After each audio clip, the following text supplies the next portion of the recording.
The next item of business is a statement by Shona Robison on the Scottish Budget 2026 to 27. The Cabinet Secretary will take questions at the end of her statement, and so there should be no interventions or interruptions. And I call on the Cabinet Secretary. Presiding Officer, today I present a budget for Scottish families, a budget for a stronger NHS and a budget for investment in Scotland's infrastructure. As a result of the decisions that I am announcing today, some of the pressure on families and family budgets will ease. There will be more operations and appointments in our health service, and it will be easier to access a GP. College funding will grow, giving our young people more opportunities to learn and flourish. Life will be a little easier for parents with more wraparound childcare. And more young Scots will be able to find a home that they can love and can afford, helping them to build a more secure future right here in Scotland. This is a government that wants what is best for Scotland, and that's why we will continue to offer and continue to expand the best cost of living support package available anywhere in the UK. My message to the people of this country is clear. Thanks to our cost of living commitments, you will be better off in so many ways because you live in Scotland, and better off because Scotland is led by the SNP. Thank you. Thank you. Today, Presiding Officer, I am very proud to present a budget for Scotland with an investment of almost £68 billion in the well-being of our people and in the future prosperity of our nation. And to present our multi-year spending plans with total investment of almost £200 billion, the Scottish Spending Review and the Infrastructure Investment Pipeline demonstrate the scale of our ambition for our nation. Presiding Officer, I will begin today where I left off in my budget last year. Just over a year ago, I stood in this chamber and announced our intention to scrap the cruel two-child cap. It was widely welcomed across Scotland, but the representatives of the UK governing party in this Parliament couldn't bring themselves to vote for it. It has taken the UK government almost a year to catch up, but I am pleased that they have done so. The Scottish Government will now go further and do more. Instead of mitigating yet another damaging Westminster policy, we can use the £126 million released in this coming year to keep even more Scottish children out of poverty. Our aim is to target all of these extra resources in the most effective way, to ensure a maximum impact on those families in greatest need by increasing their income and reducing their costs. That means this year, as part of a £50 million whole family support package, specific additional support for colleges as part of ongoing initiatives to raise income through skills and education so people can find work and better paid work. It means action to remove transport barriers that can make it difficult for some to access work, and additional resources for key third sector partners to target more precisely on those families who are hardest to reach. It means a further £49 million this year for measures that we will announce in the updated Child Poverty Delivery Plan in March, as we strive to reduce child poverty faster and further. In 26-27, the transformational Scottish Child Payment will, of course, increase with inflation, and because of choices made in this budget, from 27-28 will go further and boosting the payment for families with a baby under one to £40 a week. Presiding Officer, the first year of a baby's life is one of the most exciting times for any family, but we know this time can bring extra stress and costs too. And that's why this government is delivering the strongest package of support for families with young children anywhere in the UK, from the baby box to Best Start payments and, of course, our game-changing Scottish Child Payment. This support for mums and dads will help them through that critical first year of their child's life, delivering the best start in life for children and for families. This commitment speaks to who we are as a government, to our values and our ambition for each and every child in our land. And to deliver even more for those with the least, we'll ask those with the most, the very wealthiest in our land, to contribute that little bit more. That includes the introduction, by April 2028, of 2 new council tax bands for the most expensive properties in Scotland, those worth over £1 million on an up-to-date valuation. I mean, that a measure that will bring greater fairness as well as increased revenues to councils. And from April 2027, the air departure tax will come into force and will shortly launch a consultation on a new Highlands and Islands exemption, continuing to exempt domestic flights. Through this new framework, we will introduce a private jet tax. And I say to those who choose to travel by private jet, in Scotland you will pay a fair share for that privilege. And in doing so, you'll be helping us make Scotland the fairer nation we all know it can and should be. Presiding Officer, self-government works for Scotland. The choices we are able to take in this, our national parliament, make a real difference for the people we serve. Our choices mean that child poverty in Scotland is at a 30-year low and has been falling in Scotland while it's risen elsewhere on these isles. Achieved because we can build a social security system that is more compassionate and a tax system that is more progressive. Decisions taken by this Parliament and this Government have played a key role in reducing carbon emissions in Scotland by more than half. Public health has been advanced, with Scotland taking the lead on action to reduce the harm from alcohol and through transformational measures such as the HPV vaccination. The amount of electricity generated from renewable sources has increased more than fourfold since 2008, a step change that should mean substantially lower energy bills and will mean lower energy bills when Scotland's energy is in Scotland's hands. Thank you. Thank you. Electrification of key rail routes, improving journeys for tens of thousands of commuters, and ScotRail has, of course, been brought in to public ownership. We're able to replace the UK's costly PFI with a more cost-effective alternative, which in turn has enabled us to build hundreds of new schools and substantially upgrade hundreds of others. And we have abolished Thatcher's right to buy, which means after years when the number of socially rented homes was falling, they are once again increasing in Scotland. Indeed, since 2007, we've delivered more than 141,000 affordable homes, of which 101,000 have been for social rent. Scotland has been changed for the better by this Parliament and by this SNP government. But we're determined to go further. And that's why this budget is not only focused on securing the gains that have been made, but moves forward to take the best next steps for our nation. Because when decisions about Scotland are taken here in Scotland by a government that puts the people of Scotland first, transformational change can and does happen. This is a budget focused on delivery and on hope, on a stronger NHS and on a brighter future for Scotland and the people who live here. Presiding Officer, this is a budget that will direct more public spending to the front line.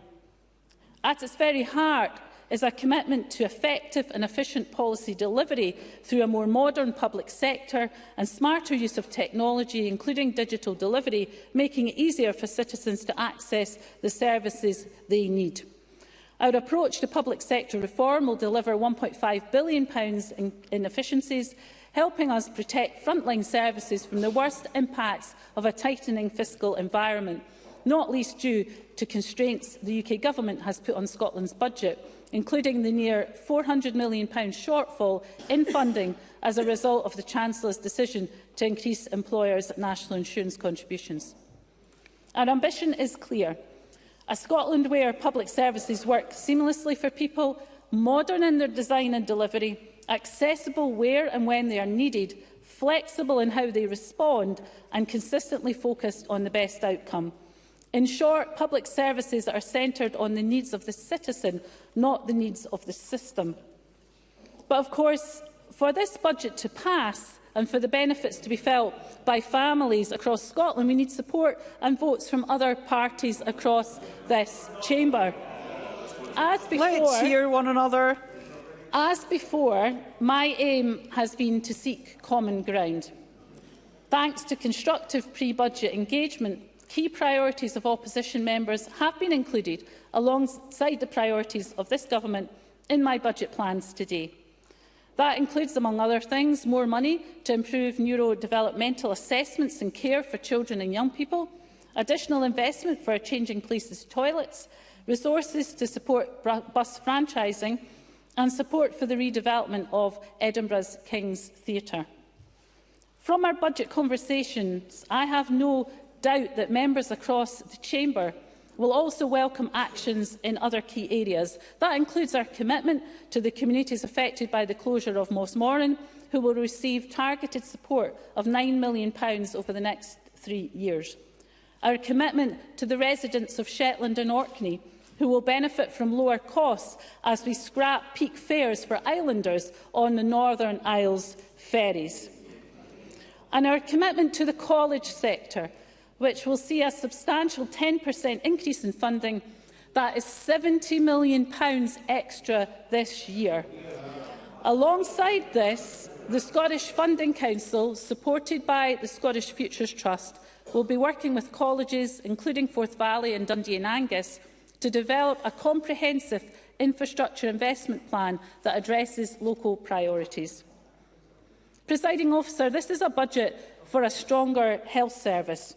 A budget which protects and enhances the best cost of living support package available anywhere in the UK. It's a budget worthy of support.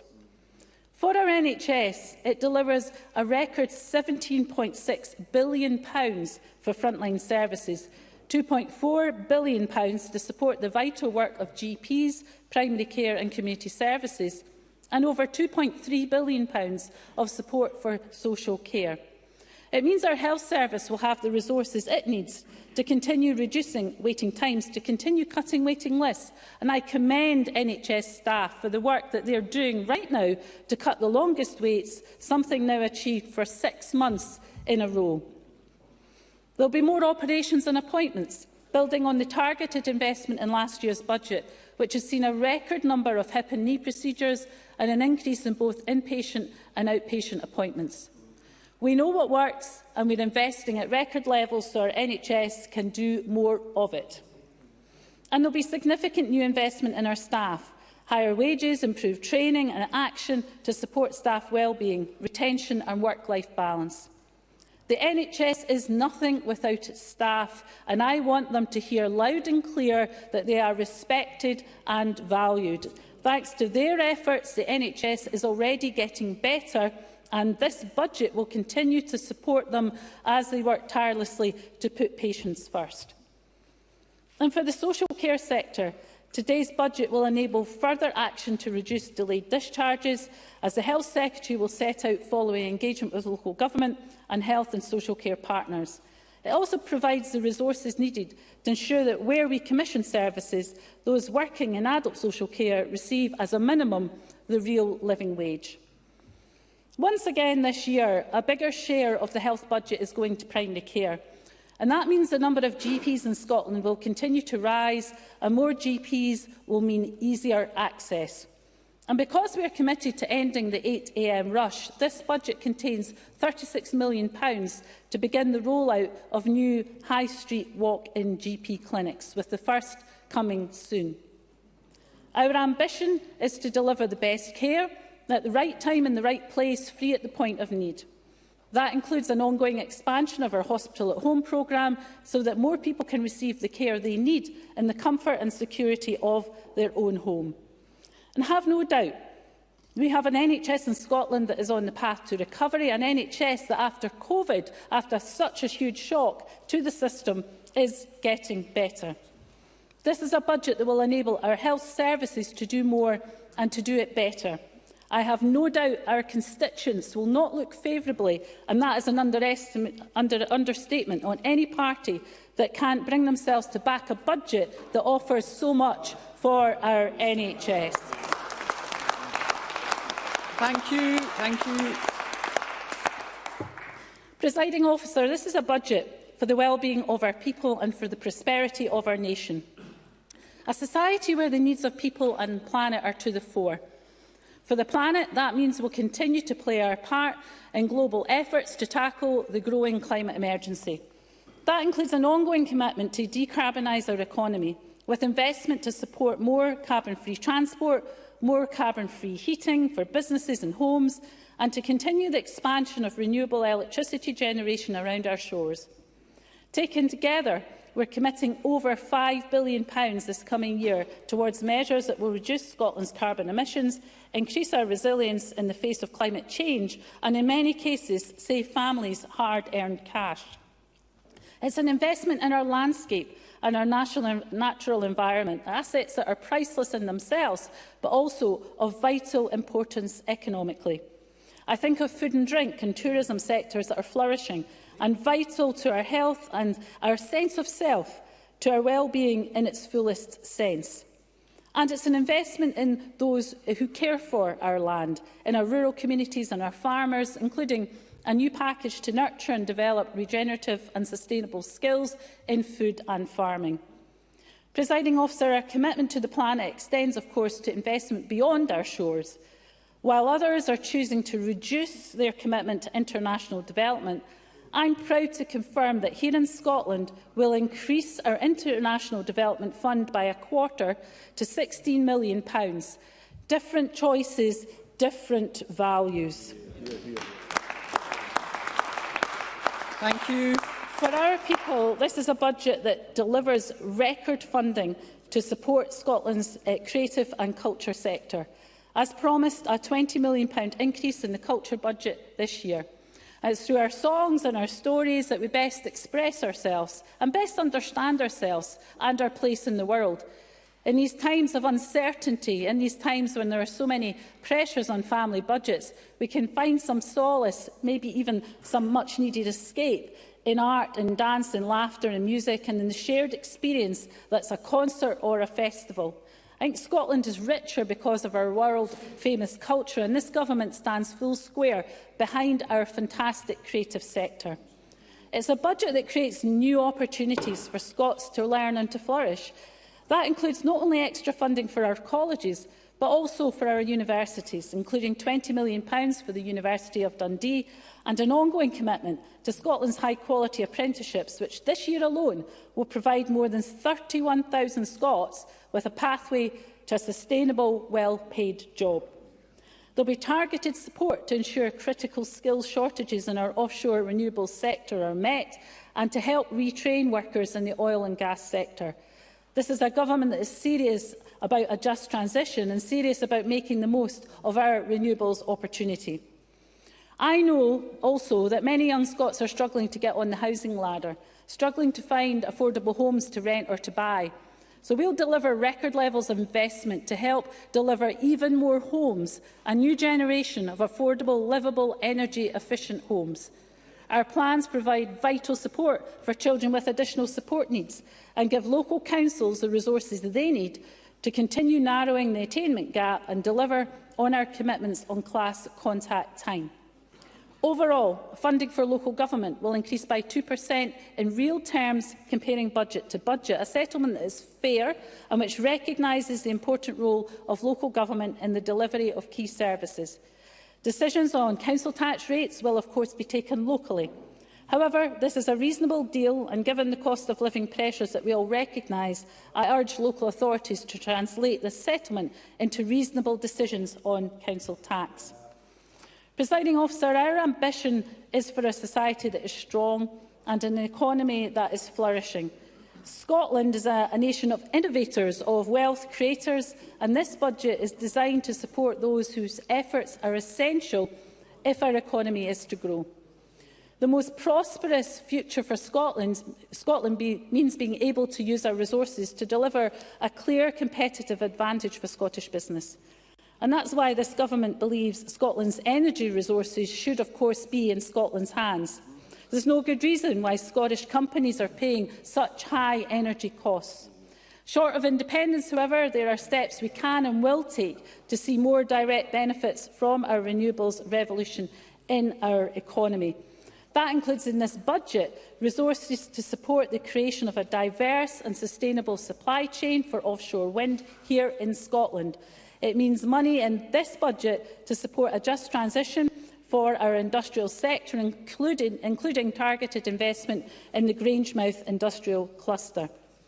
We're working with our partners in Shetland, Orkney and the Western Isles Councils to agree a new accelerator model, a package of funding that is transformative and we believe can unlock hundreds of millions of pounds of investment in these island communities. Alongside this, our new National Islands Plan will take forward priority projects including clean energy, fixed links and other key infrastructure projects.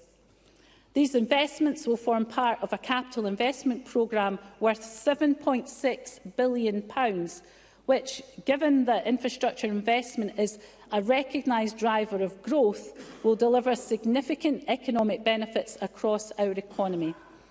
It includes investment in our railways, with the delivery of new battery electric trains on the Borders and Fife routes, ongoing investment in the most extensive renewal of our ferry fleet since devolution, and this year it includes also nearly £200 million for the dualling of the A9. And I say this loud and clear, this government is committed to the completion of the A9 by 2035. Thank you. And we will take forward the dualling of key sections of the A96, and working with partners will ensure a new station at Winchborough is delivered. Presiding Officer, in 2025, Scotland secured a decade-long stretch as the top UK foreign direct investment location outside of London. Central to that achievement is the work of our enterprise agencies and the Scottish National Investment Bank. So I'm pleased to say that this budget delivers on our commitment to invest £1 billion in the bank by the end of the parliamentary term and keeps us on track to invest £2 billion over the first 10 years. This budget will build on that progress with a package of funding to support disadvantaged and underrepresented young entrepreneurs and support companies to scale up. It also means enhanced support for Visit Scotland and a commitment to multi-year funding to further support town centre regeneration. The Small Business Bonus Scheme, which removes the burden of rates from 100,000 properties, businesses like hairdressers, bakers, cafes that form the lifeblood of every community, will be continued for the next 3 years. And in response to concerns in the business community about the recent revaluation, we will reduce the basic, intermediate and higher property rates, while also providing transitional relief worth £184 million over the next 3 years.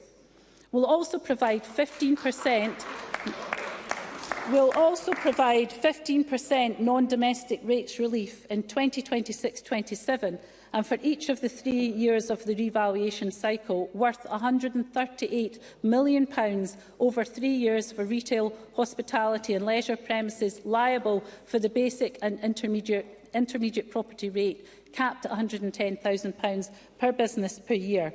In our islands and designated remote areas, that business relief will be 100%. In total, including the small business bonus, over 96% of retail, hospitality and leisure properties will pay zero or reduced rates. Thank you. Thank you. Together, Presiding Officer, this provides retail, hospitality and leisure support worth £322 million over the next 3 years. Now, we are still awaiting details from the UK Government about possible changes to business rates for pubs in England following press speculation last week. But I can assure members that if additional resources become available, then we stand ready to use these to provide even further support for the sector in Scotland. There will be no changes to land and building transaction tax, and will continue to match UK rates with the Scottish landfill tax. Presiding Officer, this is a government that cares about Scotland and all of our people. That means we will work harder than anyone else to secure the best possible deal for our nation and its people. Above all, That means a commitment to deliver the best cost of living support package available anywhere on these isles. The best cost of living deal in Britain is getting better. And it is not only about the cost of living, but just as importantly, it's about the quality of life. Free prescriptions, a saving of £9.90 per item compared to England, continued. Free eye examinations, a saving of £25 compared to England, continued. Average council tax and water bills still lower than in England and Wales. Peak rail fares abolished, and abolished for as long as there is an SNP government. Young Scots protected from a debt burden approaching £30,000 because tuition fees in Scotland are free, and free for as long as there is an SNP government. The baby box containing items worth £400, a gift to every new baby born in our land. Free school meals for thousands in our schools, including pupils from P1 to P5. Free bus travel for all young Scots under 22 and older Scots over the age of 60. 40 hours of free, high-quality early learning and childcare worth around £6,000, welcomed, I know, by thousands of young parents. All policies that help with the cost of living, but more than that, all policies focus in different ways on the well-being of our citizens at each and every stage of their lives. Presiding Officer, the choices made in this budget enable us to go further and do more. That includes funding to deliver, by August 2027, a breakfast club for every single Scottish primary and special school. So what does that mean in practice? Well, it means that the morning rush to get everyone organised and out of the house becomes that little bit easier. The chance to drop kids off earlier at school, perhaps open up new shifts at work. For some, families saving on the cost of breakfast. For others, the kids getting a breakfast that they wouldn't otherwise receive, fueling them to learn. Our plans include also new funding for wraparound activities in the afternoon and early evening. Building on the SFA's excellent Extra Time initiative, the budget will enable us to trial a programme of activities between 3 and 6 p.m. in a range of primary schools, helping to get kids active and offering parents the peace of mind that their children are being looked after free of screens. Again, more wraparound support, giving parents greater flexibility and freedom. And as a third element, more help for parents during the summer holidays. To mark Scotland's hosting of the Commonwealth Games and a welcome return to the Men's Football World Cup, investment in a summer of sport. And I know just how costly it can be for parents to keep their kids entertained during the long summer holiday. So this summer, thousands of young Scots will have access to a range of free sport activities, including, with an eye to future Scottish Commonwealth Games gold medals, a universal Learn to Swim offer for every single primary school child in our land. Thank you. It's action by a government that understands the pressures many families are facing. Action that will help to reduce costs, deliver more wraparound care and help keep more Scottish kids out of poverty. Presiding Officer, self-government works because it enables us to take different decisions based on Scotland's distinct circumstances, on our particular priorities and our values. And that's why we've chosen to invest in the well-being of our society, to provide universal access to services that are about leaving more money in people's pockets, yes, but also about solidarity, about a way of seeing the world that reflects who we are as a nation, an approach which is about making life a little bit easier for all. In the recent Westminster budget, the UK Government made choices on tax that, taken together, mean standards of living in the UK will continue to stagnate, or as the First Minister describes it, will remain as flat as a pancake. The Chancellor decided to freeze income tax thresholds, including for the basic rate, which means more of people's hard-earned cash gets taxed or taxed at a higher rate until 2030-31. So I'm making a different choice. I can confirm that this year, while the others remain frozen, the thresholds for the basic and intermediate rates will increase by 7.4%. That is by well over twice the rate of inflation. That is an increase in these thresholds of almost 11% in 2 years. And as a result, even more people in Scotland can expect to pay less tax than if they lived in England, Northern Ireland or Wales. That's over 55% of Scots set to pay less income tax because they live in Scotland and have a government led by the SNP. Thank you. Presiding Officer, this is a budget for a stronger NHS, a budget for a more prosperous Scotland, a budget that once again gives the people of Scotland the best cost of living deal anywhere in the UK. It's a budget that offers new ways to access a GP with walk-in GP clinics, new help for hard-pressed families with more wraparound care, new hope for young Scots looking for their first home, more operations, more appointments in our NHS, more people paying less income tax because they live here in Scotland, new help and more help. It's a budget for families, a budget for Scotland, and it's a budget well worth voting for. Thank you. Thank you. The Cabinet Secretary. Thank you. The Cabinet Secretary will now take questions on the issues raised in her statement. I intend to allow around 60 minutes for questions, after which we'll move on to the next item of business. I'd be grateful if members who wish to put a question were to press their request to speak buttons. And I call on Craig Hoy. Thank you, Presiding Officer. This pre-election budget is as predictable as it is cynical.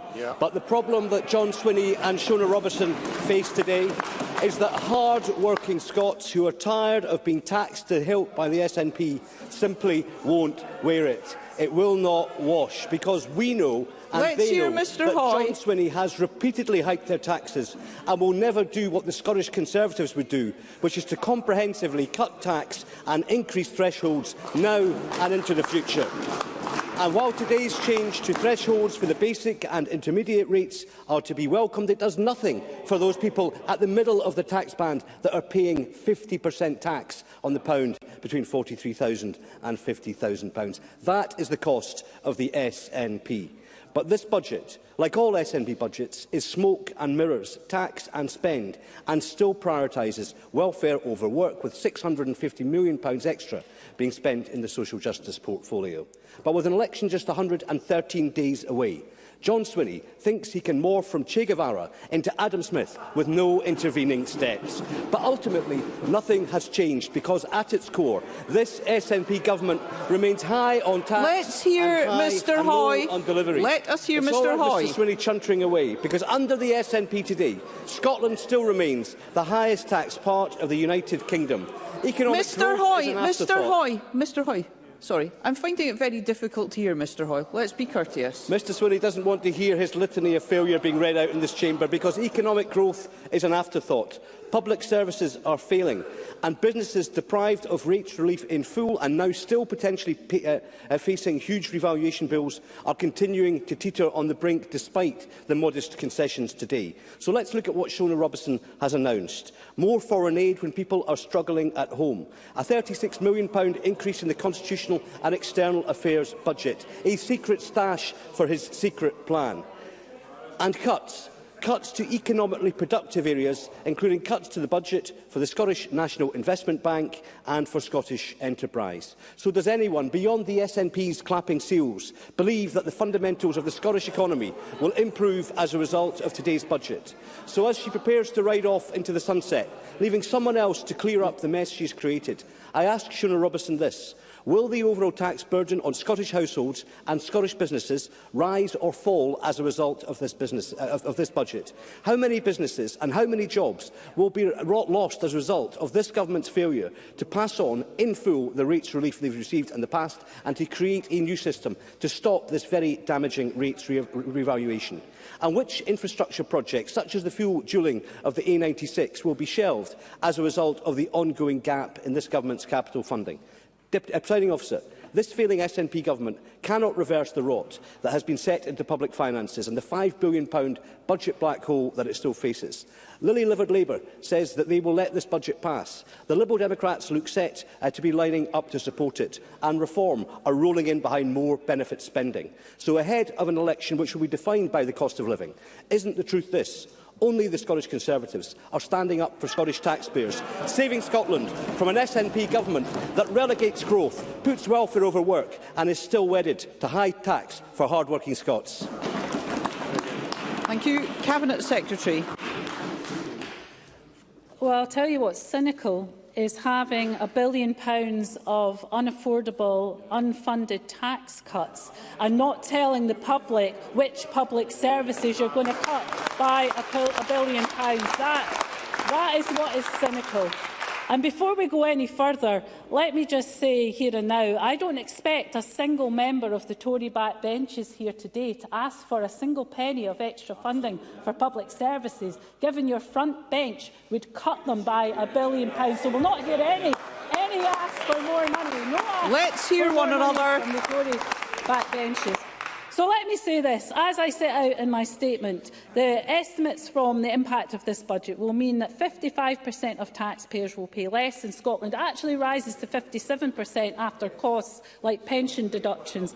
And on business, I have set out that we'll decrease the basic, intermediate and higher property rates in 26-27, ensuring the lowest basic property rates since 2018-19. And as I said in my statement, taking all of the measures together, around 89,000 properties, or 96% of all retail, hospitality and leisure properties, will benefit from zero or reduced rates. I would have thought that's something that even Craig Hoy could have welcomed. Michael Mara. Presiding Officer, this budget does not meet the aspirations of the people of Scotland, and it does not recognise their need for real change. What it does represent is a 19th John Swinney budget, more of the same. And everyone in Scotland knows what that means. Hundreds of thousands in pain on NHS waiting lists, a justice system past breaking point, an education system going backwards day by day. Over 10,000 kids waking up each day in temporary accommodation with no home to call their own. Scottish Labour has delivered an additional £10.3 billion for Scotland's budget, and it's only this knackered SNP government who could turn a £10.3 billion uplift into a £1.6 billion problem.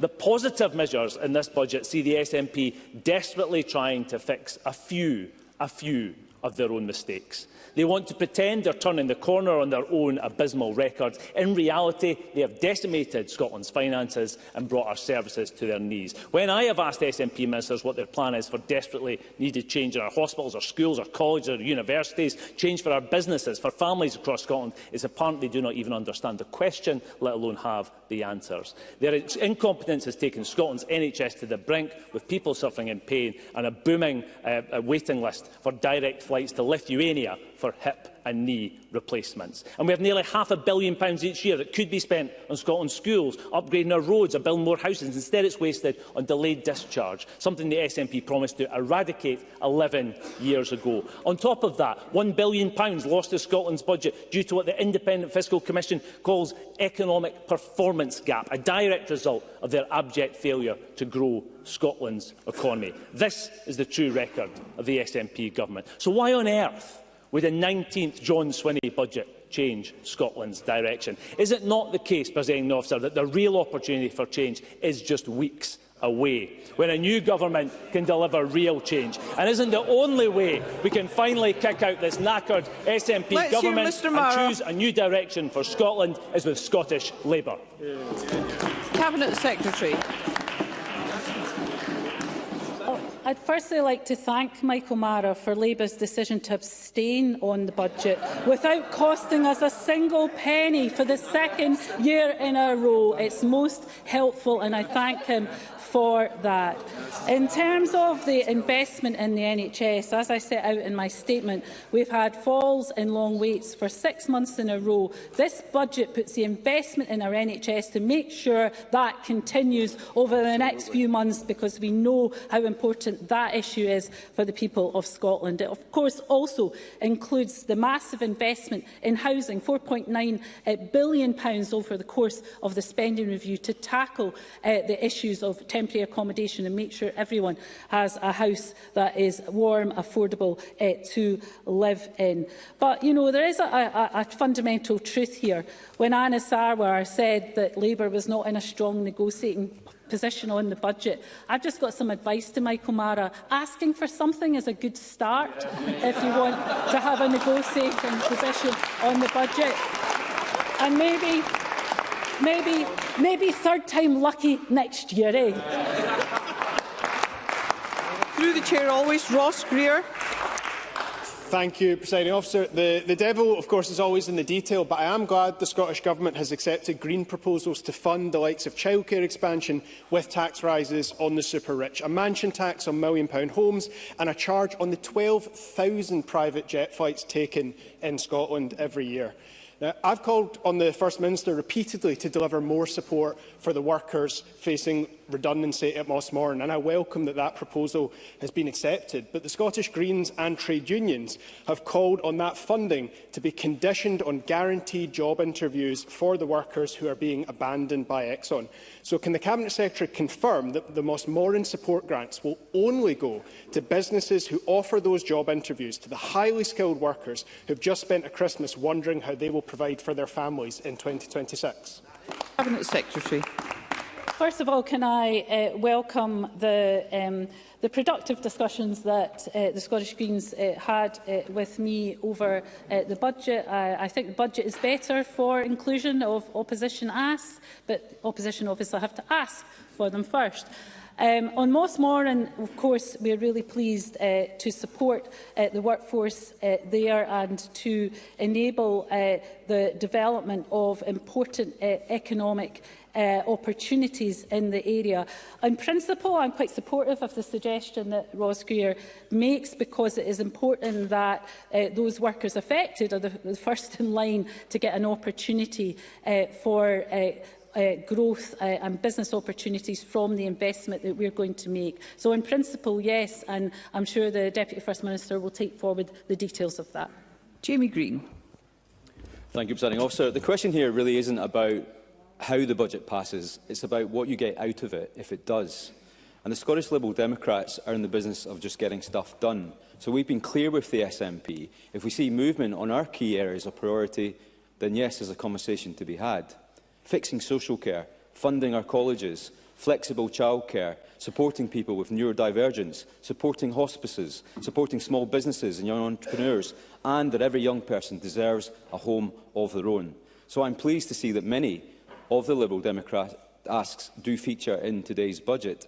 But, Presiding Officer, the eyes of Scotland's business community are also on us today. And it is good to see some positive steps on rates relief that many, including us, have called for.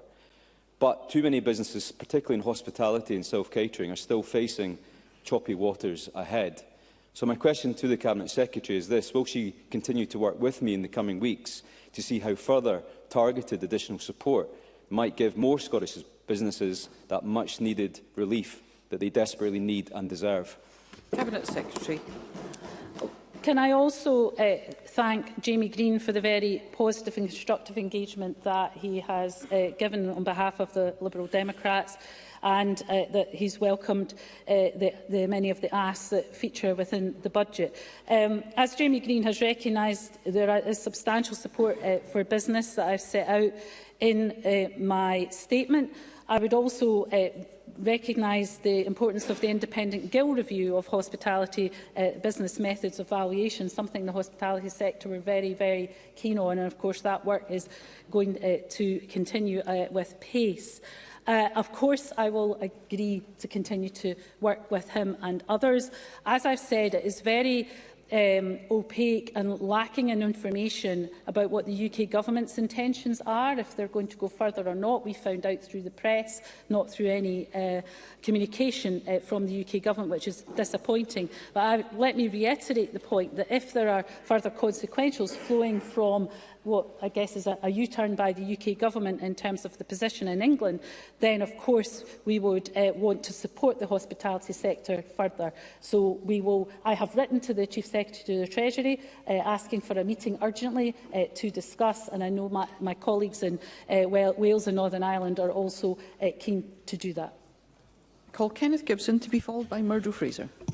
Thank you, Presiding Officer. I warmly welcome the 10% increase in college sector funding, a tremendous boost to our young people and economy, and a boost the Finance and Public Administration Committee called for. The Cabinet Secretary has listened. Can she confirm the necessary funding is in place to not only purchase but redevelop Ardrossan Harbour, given that the capital allocation for Scotland's ferry services has rocketed by 18% from £182.6 to £215.5 million since the autumn budget revisions? Cabinet Secretary. So let me first welcome Kenny Gibson's welcome for the additional college funding. On his substantive question, the Scottish Government is, of course, committed to Ardrossan being the mainland harbour for CalMac ferry services to Arran, and the progress on the negotiations between CMAL and Peel Ports Group, which the Cabinet Secretary for Transport set out last week, is welcomed, noting that both parties are committed to confirming details of the potential purchase as quickly as possible. Our capital spending review makes provision to progress the potential port purchase and the improvements, and I'm sure that's something that Kenny Gibson will welcome. Murdo Fraser to be followed by Joe Fitzpatrick. Thank you, Presiding Officer. As we raised in the Chamber last week, businesses across Scotland are currently facing increases in their rateable values of up to 400% as a result of the current revaluation.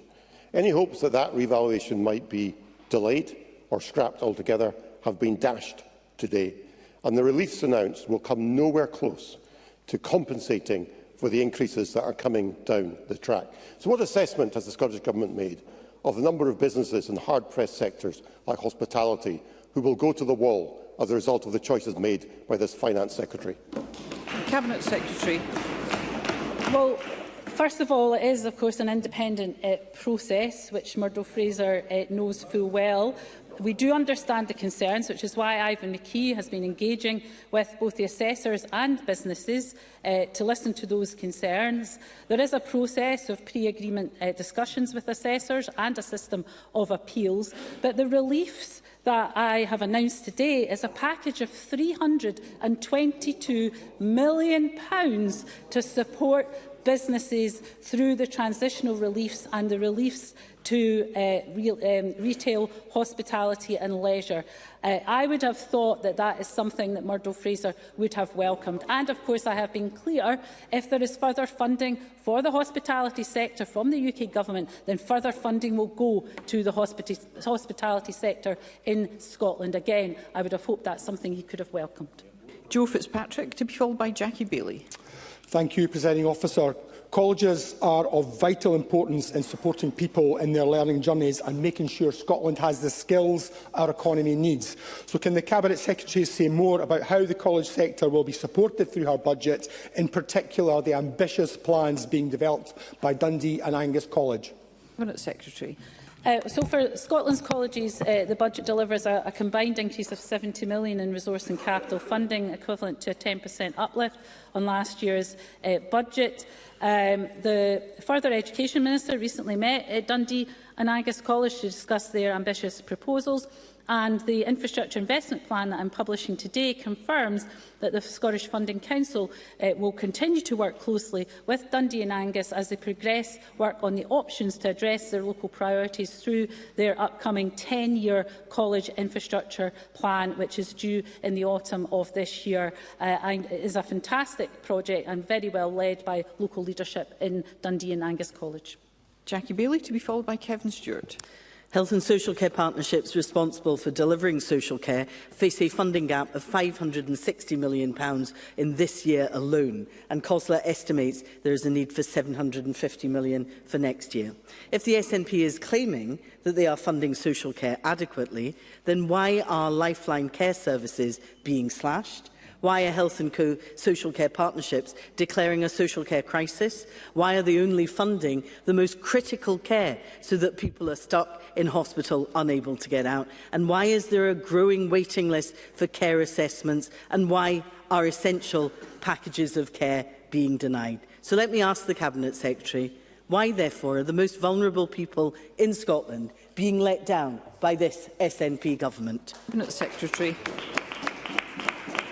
So, first of all, let me say that the over £2.3 billion for social care delivers our commitment to increase funding by 25%, and in 26-27 exceeds that commitment by over £500 million and supports an uplift to adult social care pay, as well as improvements to wider terms and conditions for workers. It's part of a package to local government of nearly £15.7 billion and, of course, freedom for them to set their council tax rates as they see fit. In addition to that, the Cabinet Secretary for Health will be meeting with local government in terms of what further steps can be taken to address delayed discharge, particularly in relation to complex care needs. So all of that work is going on. But the money that I've just talked about can only be put in place if people support this budget. So the question for Jackie Baillie is, why does she find it so difficult to press her button to support the £2.3 billion of investment in social care? That's something she will have to explain. Kevin Stewart, to be followed by Douglas Lumsden. Thank you, Presiding Officer. Tuition fees have gone up in England and Wales under Labour, but in Scotland the SNP has protected free tuition for our students. We believe that university should be based on the ability to learn and not the ability to pay. I'm pleased that the Cabinet Secretary has confirmed that this budget will continue to protect free tuition. But can she advise how many students have benefited from free tuition under the SNP? Cabinet Secretary. Well, can I say to Kevin Stewart that he very much understands the importance of the investment being made in free tuition. And the point here is that if we don't invest in our young people and saddle them with that debt, then it will put people off from lower income households from going to university.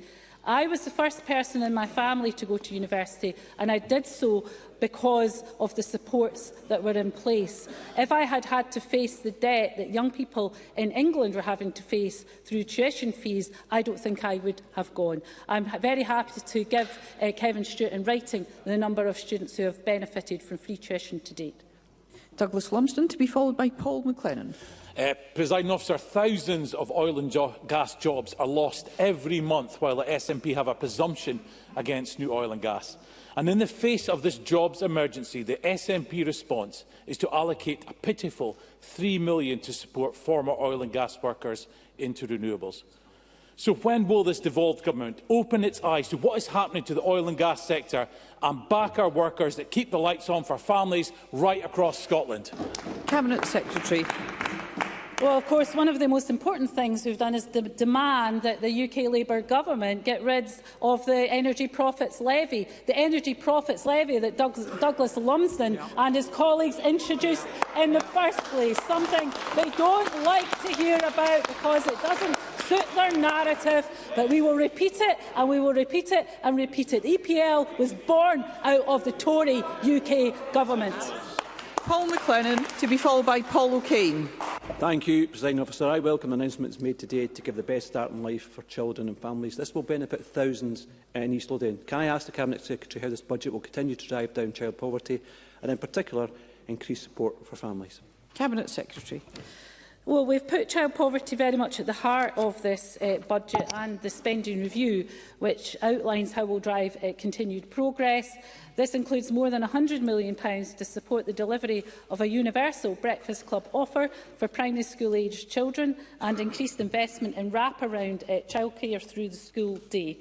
In addition to our £50 million a year package of whole family support and continuing to increase our Scottish Child Payment in line with inflation, we have committed to developing the systems and the legislation to increase our Scottish Child Payment to £40 for children under the age of 1.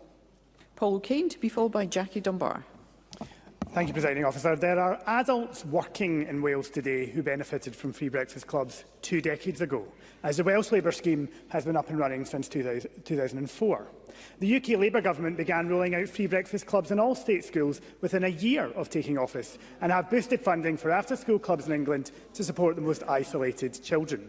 So I, of course, welcome the Scottish Government following in the footsteps of those administrations today, even if it has taken almost 20 years because of their own cuts to local authorities and to schools. But it does beg the question, if they cared so much, if they were so convinced of the benefits of the policy and they had additional money from the UK Government, why has it taken this Government so long? Surely the answer can only be that they're out of energy, they're out of time, and they need to get out of the way for a Government who will actually do the hard work of delivering.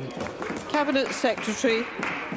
Well, it's really interesting how Paul O'Kane and Labour like to quote Welsh Labour when it suits them, but when it doesn't, they're very quiet on the matter, because it's all about what happens here in Scotland, apparently, until it suits them to say otherwise. On early learning and childcare, the Scottish Government was further ahead with the investments in early learning and childcare. On the Scottish Child Payment, not available in Wales or England, which is literally putting food on the tables of families and, of course, is leading to the fact that Paul Kane cannot escape that Scotland is the only part of these islands where child poverty is falling. So we'll take no lessons from Paul O'Kane or anyone else about how to tackle child poverty, because we are doing it, and the facts speak for themselves. Jackie Dunbar, to be followed by Sue Webber. Thank you, Presiding Officer. It's welcome that the SNP Scottish Government's progressive approach to taxation means that there is more funding available to support our vital public services, by asking those with the broadest shoulders to pay a little bit more whilst protecting low-income households in Scotland. Many powers over taxation remain reserved to the UK Government, but can the Cabinet Secretary give any indication as to how the budget will start to explore the use of wealth taxation within the limited powers of the Scottish Parliament? Cabinet Secretary. Well, we, of course, have said that we will continue to look at ways of whether it's land value taxation or wealth taxation. These things are not straightforward, though, particularly within the limits of our fiscal powers currently, which of course is why I want a more fundamental review of the fiscal framework, so that the powers to be able to establish new powers that can look at areas like wealth taxation are so important. That work is at a very early stage, but happy to keep Jackie Dunbar appraised of progress. Sue Webber, to be followed by Willie Coffey. Thank you, Presiding Officer. In the budget, there was an increase in the total spend on concessionary fares and bus services, yet we know there are large parts of Scotland that are very poorly served by public transport, if at all. We're all aware of the recent decision taken by Stagecoach to significantly reduce its bus services in Dumfries and Galloway. And in the statement today, the Cabinet Secretary said that public services should be accessible where and when they are needed. If there are no buses available, then the bus pass becomes absolutely worthless. Surely, Cabinet Secretary, if the SNP are serious about tackling inequalities across our communities in Scotland, it would have been wiser to use this to fund a specific rural bus fund. Cabinet Secretary. Well, look, we will, of course, want to ensure that our public transport availability is available as far as is possible to all communities in Scotland. And, of course, Transport Scotland is working with rural communities and others in terms of public transport commitments. But I would just say to Sue Webber that, with with tax cuts of £1 billion, that would be less money for bus services or indeed the expansion of bus routes anywhere, because there would be less money, not more money, for these things. So, as I said at the beginning of the session, let's hear the Cabinet Secretary. We cannot have Tory backbenchers coming here asking for more money, when their front bench is going to cut that money by £1 billion of unfunded tax cuts. Willie Coffey, to be followed by Claire Baker. Presiding Officer, it's vital that we press forward with work to support our town centres so that they can become more sustainable and thriving places for people to live, work and enjoy. Can the Cabinet Secretary say any more about how the budget will support regeneration of our town centres via affordable housing and other measures that can help turn the fortunes of our high streets around? Cabinet Secretary. Well, supporting the delivery of 36,000 affordable homes and our wider all-tenure ambition, we plan to invest up to £4.9 billion over the next 4 years, of which £4.1 billion will be public investment, working with partners including the Scottish National Investment Bank to leverage additional private investment. I do think there is a real opportunity in using affordable housing resources to regenerate our town centres. Town centres are changing by the very nature of the way people have changed their shopping habits, and that means that we want to really try and get people back into living in some of our town and city centres, and I do think affordable housing can play an important role in achieving that. Claire Baker, to be followed by Michelle Thompson. Thank you, Presiding Officer. The Cabinet Secretary repeats the claim that child poverty is at a 30-year low, but you should know that that is not the case for children in relative poverty, and that the 2023-24 interim target was missed, and the Government are not on track to meet the 2030 legal target. In this budget, Table 5.07, Social Security Scotland's budget is set to go up by a third. That is an increase of some £125 million. This is more than the resources that have been freed up by the UK Government's decision to scrap the two-child benefit cap, which much of the debate around tackling child poverty in this budget has been focused on. So how is that increase justified? Cabinet Secretary. Well, look, on the issue of children living in relative poverty, that is why we have focused so much of our resources and effort and policies to tackle child poverty. So Shirley-Ann Somerville will set out the next child poverty delivery plan in March. It will set out a raft of measures to give us the best chance of hitting that relative poverty target, which of course this Parliament signed up to.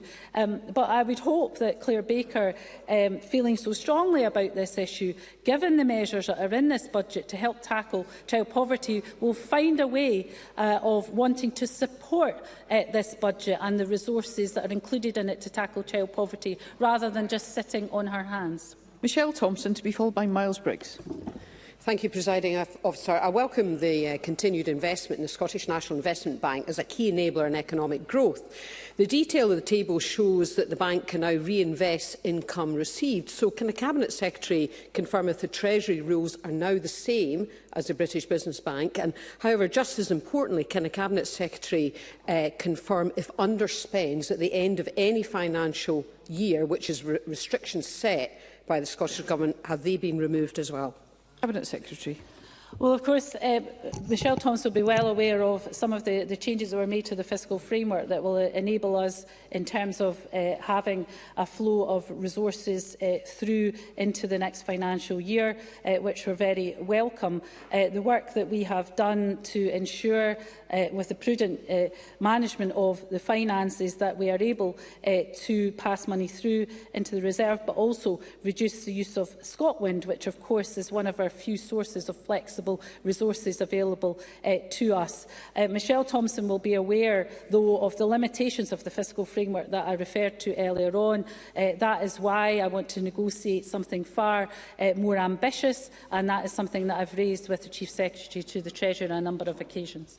Miles Briggs, to be followed by Gillian Mackay. 5 years ago, the First Minister stated, if we are re-elected, the SNP will roll out a new programme to deliver into the hands of every school child in Scotland a laptop, Chromebook or tablet to use in school or at home. 5 years on, that election pledge is nowhere near being delivered. So can the Cabinet Secretary tell me how much will be in this budget to deliver on that election pledge? In just 100 days they have left to do that. And if not, why should any young person or parent believe a word the SNP say to them in May? Cabinet Secretary.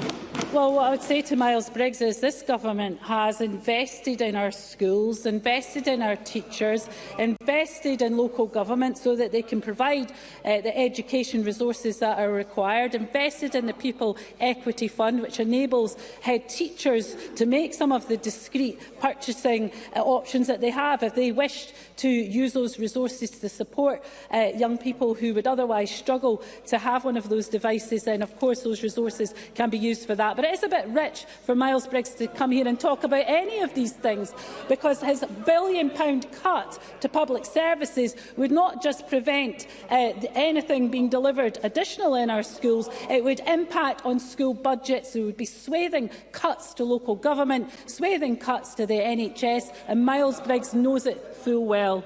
Gillian Mackay, to be followed by Stuart McMillan. We were disappointed that the Scottish Government did not find the funding to roll out truly free at 3 early years childcare, as the Scottish Greens and organisations like Pregnant Then Screwed asked for. But we also discussed wraparound provision and more free meals for school children, and we're glad that this has been accepted. Can the Cabinet Secretary confirm who is eligible for these breakfast clubs? Is this free for every child? And if not, how many children will this benefit? Cabinet Secretary. So, first of all, let me say on the first point that Gillian Mackay made, that the childcare provisions that she asked for, we are not able to meet at this time due to cost implications. I do think, as I've said to Ross Greer in some of those discussions, that what we need is a wider review of the delivery models for childcare to ensure that there is more flexibility and that we can extract better value out of the investments that are being made. But that is a longer-term issue that this Parliament will have to look at. In terms of the wraparound provision, I'm glad Gillian Mackay welcomes it. And in terms of the breakfast clubs, it is obviously a rollout starting this year with the 15 million of investment and then ticking up next year in 27-28 to make sure that every primary school child and children in special schools are able to get that breakfast offer on a universal basis. Happy to provide further details to her. Stuart McMillan, to be followed by Alexander Stewart. Thank you, Presiding Officer. Thanks to the consistent pressure from the SNP, the Labour UK Government finally scrapped the two-child limit in its autumn budget. So can the Finance Secretary say more about how the money that would have otherwise been spent on mitigating the two-child cap now be deployed to this Government's key mission of tackling child poverty in Scotland? Cabinet Secretary. So, as I set out in my statement, we have reallocated funding committed to mitigating the two-child limit to drive further progress on child poverty. In the year ahead, this includes investing £15 million to meet additional demand for devolved benefits, including a further £8 million to mitigate the benefit cap. We'll also further strengthen support, increasing our Scottish Child Payment in line with inflation to £28.20 from April, and committing more than £111 million to tackling child poverty Fund, and in a new package of whole family support, with further detail of the investment set out in the delivery plan by the end of March. Alexander Stewart, to be followed by Fulton McGregor. Thank you, Presiding Officer. Social security spending now accounts for around 14% of the budget. Scotland spends significantly more than it receives, this adding hundreds of millions to the benefit bill. So can I ask the Cabinet Secretary which public services she's taking money from in order to fund the Scottish Government's bloated benefits bill? And can the Cabinet Secretary seriously tell the public that their plans to spend more and more on benefits bill is sustainable? Cabinet Secretary. Well, I would like in turn to ask Alexander Stewart which groups of people they would remove help from, because they never tell us. They never tell us. The euphemisms of the social security bill is too high, but they don't have the guts to tell us who is going to lose out. Not now, not never. Until we hear that, they cannot be taken seriously. Let's not be shouting at one another. The updated SFC forecasts also show a substantial reduction in the Scottish Government's benefit investment over and above block grant adjustments received from the UK Government, largely resulting from the UK Government's welcome but belated reversal of the unacceptable cuts to disability benefits, which was announced on the 3rd of July 2025. And of course, the funding that we expect to receive through the Social Security block grant adjustments now covers 87% of the forecast expenditure for 26-27, and that figure will increase to 88% for 27-28 onwards, and forecast to reach 89% in 2030-31, perhaps not quite in line with the narrative that Alexander Stewart would like to give. Fulton McGregor, to be followed by Daniel Johnson. Thank you, Presiding Officer. The Cabinet Secretary will be aware that I have campaigned for the introduction of universal swimming lessons for primary school pupils for a long time, so I'm absolutely delighted to hear that this is provided for in this budget. Given the huge physical and mental health well-beings of being active, can the Cabinet Secretary outline how she thinks swimming lessons for all will help us to achieve our aim of an active and water-safe nation? And, thinking to the future, how does she envisage the programme will be evaluated? Cabinet Secretary. Well, I first of all want to welcome and acknowledge Fulton McGregor's history and tenacity in raising this issue. We are very pleased to be able to make this offer to young people in Scotland as part of the Summer of Sport offer. We think it is important not just from a physical activity point of view, but also from a safety point of view. And I'd be very happy to keep Fulton McGregor up to speed with the development and the rollout of this very important initiative. Daniel Johnson, to be followed by Alistair Allen. Before this budget statement, certain hospitality businesses were facing huge rates increases of 300 to 400%. A 15% discount, given the huge scale of that increase, still means they'll be facing a huge increase in the rates bill. So why hasn't the Scottish Government decided to use its powers it has over assessors to pause the revaluation and introduce a fairer assessment for hospitality businesses in Scotland? Cabinet Secretary. I would just point out that with the loss of the 40% relief for RHL in England, the effective relief in England is now 10 to 12%.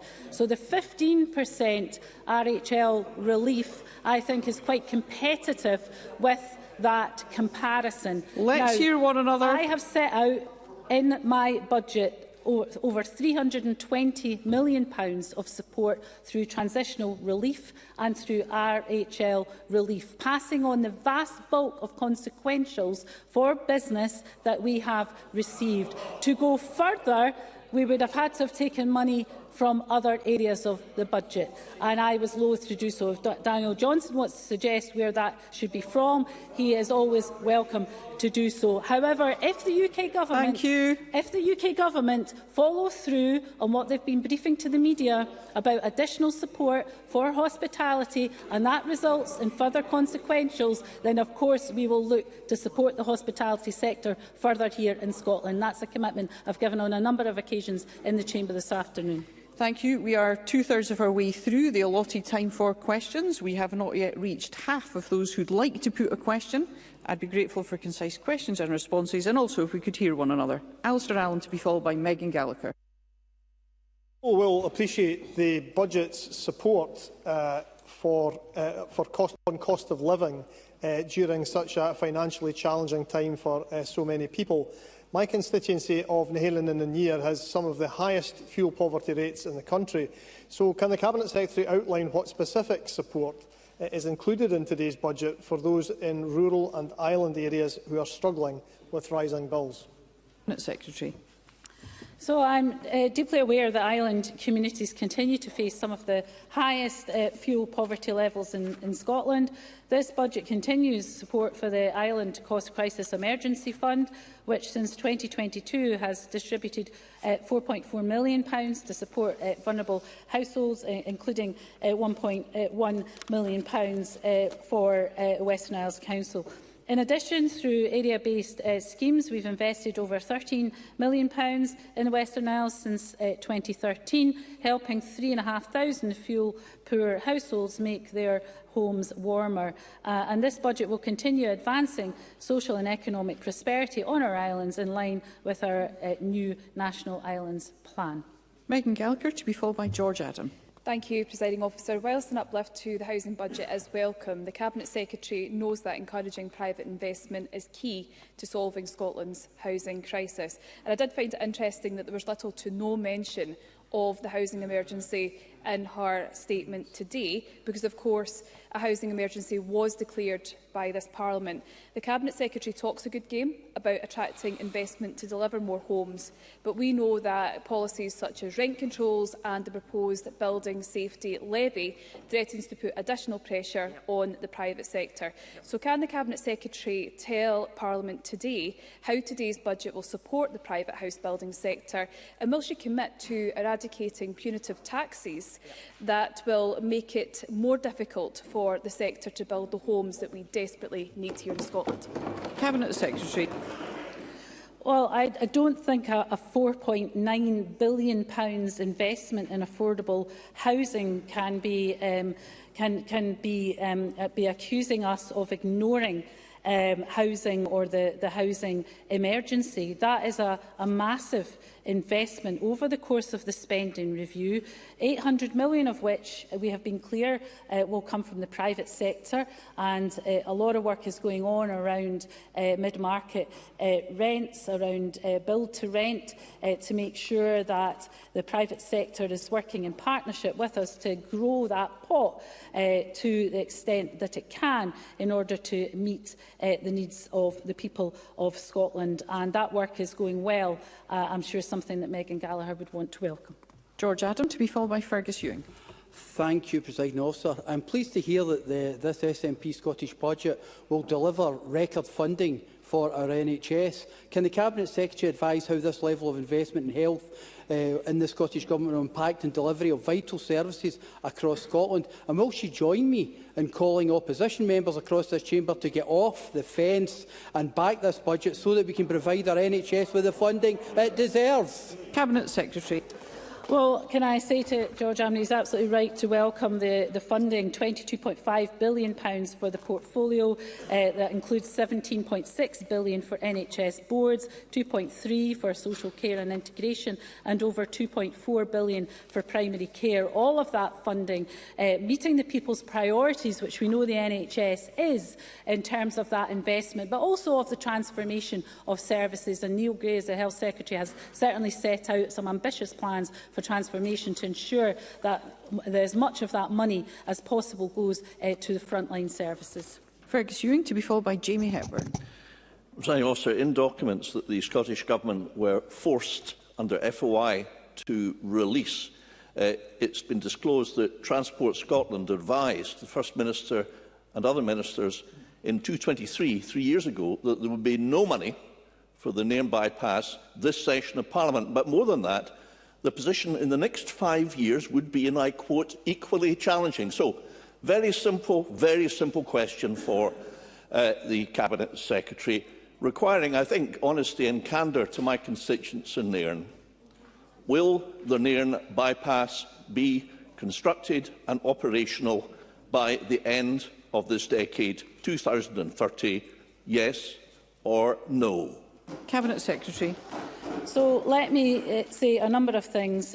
First of all, the Scottish Government's position has not changed, and that we remain in support of full dualling of the A96 and are progressing the dualling process from Inverness to Nairn, including the Nairn bypass. I can confirm today that investment in the trunk road network over the next 4 years will allow us to make progress on dualling the A96 between Inverness and Nairn, including the Nairn bypass. With the land acquired for the project, funding is included in the 26-27 draft budget to commence the delivery of advanced works for the scheme, along with the adjacent A9, A96 inches to Smithton scheme. And in parallel to the advanced works, Transport Scotland continues to take forward the work to determine the most suitable procurement option for delivering the scheme, and therefore a timetable for delivery. The Cabinet Secretary for Transport has given a commitment to update Parliament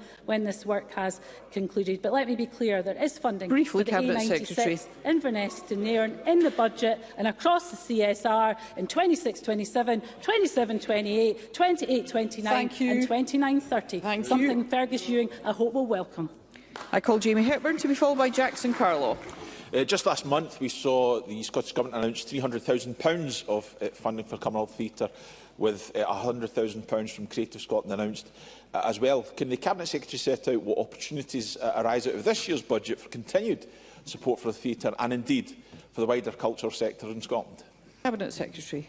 Well, I'm very pleased to have been able to confirm an additional £20 million for the culture budget and continue to deliver on our commitment to increase culture spending by £100 million. The cumulative increase is now £70 million since 23-24, which is supporting a wide range of measures across this key sector. And of course, as the member says, we have committed £150,000 to Cumbernauld Theatre Trust in 26-27, with a further £150,000 in 27-28, subject to progress being made by the Trust to enhance its financial sustainability. Jackson Carlaw to be followed by Jeremy Balfour. Presiding Officer, a fortnight ago, the and Pensions Committee brought a debate to this chamber with all party support on the importance of swimming, given the background of Scotland having the highest accidental death by drowning rate of any part of the United Kingdom. So can I join in Fulton McGregor's welcome of the commitment that all children should be able to enjoy swimming lessons? But can I ask for clarification? Is this a one-year commitment or is this a long-term commitment? And secondly, in the face of Scotland's golden athlete, Duncan Scott, commenting on the catastrophic reduction in the infrastructure of swimming pools across Scotland, is there anything in this budget that will halt or reverse that decline? A commitment to swimming lessons requires pools for people to be trained to swim in. Cabinet Secretary. Well, can I welcome Jackson Carlaw's welcome for the initiative, initially of a one-year commitment, but I think it will then depend on how that goes and the progress in the rollout. But we're determined that this summer will be an opportunity for every young person who wants to take up the opportunity to learn to swim. And out of that, who knows, we may see other young people following in Duncan's footsteps, who sets a fantastic example. In terms of the infrastructure of pools, clearly that is an issue primarily, but not exclusively, for local government, and that's why we have, of course, supported the local government settlement over a number of years to be able to provide the local services that local people require. Jeremy Balfour to be followed by Claire Haughey. Presiding Officer, I am grateful for the Cabinet Secretary's engagement on the budget. Unlike my former Conservative colleagues in Lothian, I am glad that I have been able to negotiate money for disabled charities, for change-in-place toilets and for the King's Theatre. Would she agree with me that change-in-place toilets are not only good for individuals and for families, but the economic benefit they bring to groups and charities and organisations is good for Scotland and good for the local economy? Cabinet Secretary. Well, let me thank Jeremy Balfour for his constructive and pragmatic engagement ahead of this budget. What a contrast to his former colleagues, as Jeremy Balfour said, getting things done and working with others to actually get things for your local communities. My door has been open. Unfortunately, Craig Hoy and his colleagues have not really come through it with any constructive suggestions whatsoever. Jeremy Balfour made a compelling case that not only should funding continue for our Changing Places toilet programme, but it should be spread over multi-year periods to allow for planning and delivery of the schemes. As a result, we'll provide an additional £10 million of funding over 3 years, starting with £3 million investment in 26-27. These facilities, championed by Jeremy Balfour, will provide people with profound disabilities and complex needs with greater freedom, enabling them to access community resources more easily. Thank you. Concise questions and responses appreciated. I call Claire Haughey to be followed by Monica Lennon. I remind members of my register of interests. I hold a bank nurse contract with Greater Glasgow and Clyde NHS Last week saw welcome figures which showed that through action from this SNP government, NHS waits, long waits, have decreased for 6 months in a row with significant year-on-year increases in activity. Can the Cabinet Secretary say how this budget will assist in the ongoing recovery of Scotland's NHS? Cabinet Secretary. Well, can I say to Claire Hawkey that the investments in the NHS in this budget are absolutely critical, and we have made significant progress, as she pointed to, against the commitments in the Operational Improvement Plan for this year, and will continue to build on this progress through the investment of a further £100 million in 26-27 through scaling the productivity and efficiency gains to create additional capacity. This is really critical to the people of Scotland. We know the NHS is the key issue. We have made great progress over the last 6 months in bringing down long waits, and we want to continue that to ensure that people get their treatment, particularly for the hips, knees and eye operations that people have been waiting for, that they get them as quickly as possible, and this investment will help deliver that. Monica Lennon, to be followed by Sharon Dowie. Scotland's firefighters are demanding urgent funding to end the SNP's decade of dangerous underinvestment that has cut 1 in 6 firefighters since 2013, that is 1,250 posts, and delivered a real terms reduction in £84 million in the Fire and Rescue resource budget. Can the Cabinet Secretary explain why her budget does not reverse these cuts and fails to fix the £800 million maintenance backlog in our fire stations, equipment and ageing vehicles that are vital to protect Scotland's people, environment and infrastructure against fire, flood and storms? Cabinet Secretary. So we've allocated almost £436 million to the Scottish Fire and Rescue Service in 26-27, an uplift of 5.4%. We'll increase the SFRS capital budget to £48.4 million to ensure that they can develop their asset base across property, fleet, operational equipment and ICT. And of course, the continued resource and capital investment will support SFRS in their ambition through their Strategic Service Review programme to better align resources to current and future risks and continue to keep our communities safe, which of course I thank them for. Sharon Dowie, to be followed by Keith Brown. Officer. This government has already disgracefully cut 1,000 police officers from Scotland's streets. Police Scotland asked for £104 million simply to stand still and stop numbers falling further, yet the SNP budget delivers far less than that. How does the Finance Secretary justify choosing a budget that means fewer police numbers, overstretched officers, slower response times and compromised public safety? Cabinet Secretary. Well, we've allocated over £1.7 billion for policing in Scotland in 26-27, an uplift of 5%. That's an additional £59 million resource to the Scottish Police Authority to maintain capacity and capability in policing. We're increasing police capital funding to £86.3 million to invest in essential infrastructure technology and continue the delivery of their estate master plan. And of course, we're putting the £3 million continuation into tackling retail crime.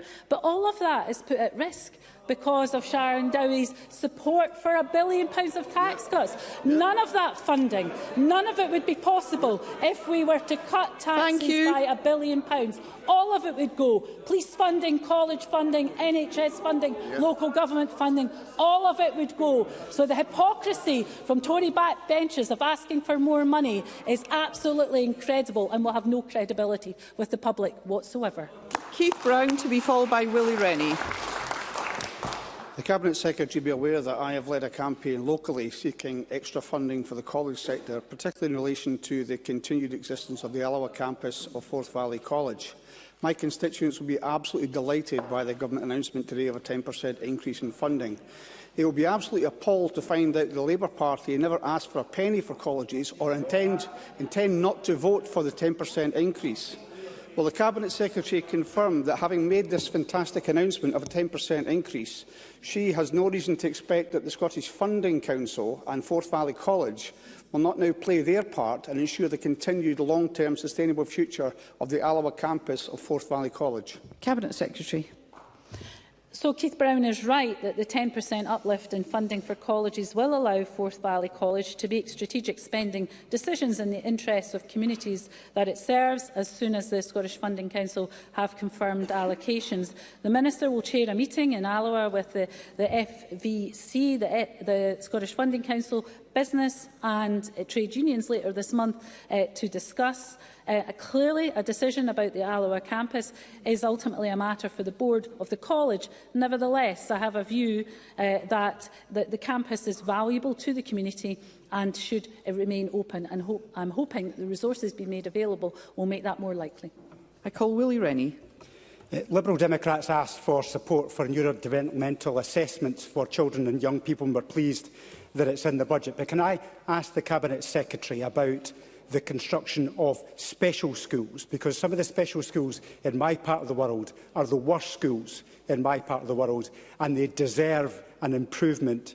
So can I ask the Cabinet Secretary to come with me and visit the schools in Buckhaven and in Cooper to see for herself that why this review is essential that it is conducted and results in new buildings?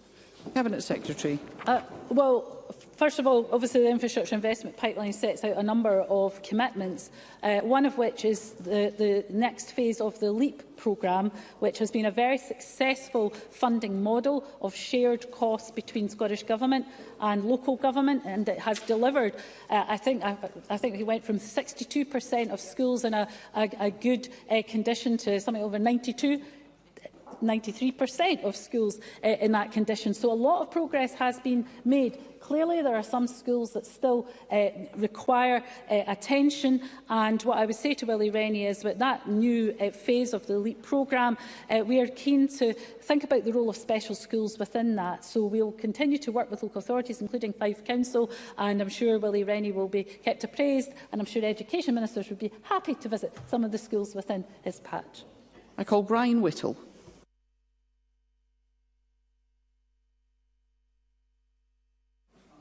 Thank you, Presiding Officer. Scotland has the highest level of disability unemployment in the UK, according to the Economy and Fair Work Committee investigation. Would it not be prudent to tackle that issue and help those who can and want to work back into work? That surely is the way to reduce the social security bill. Cabinet Secretary.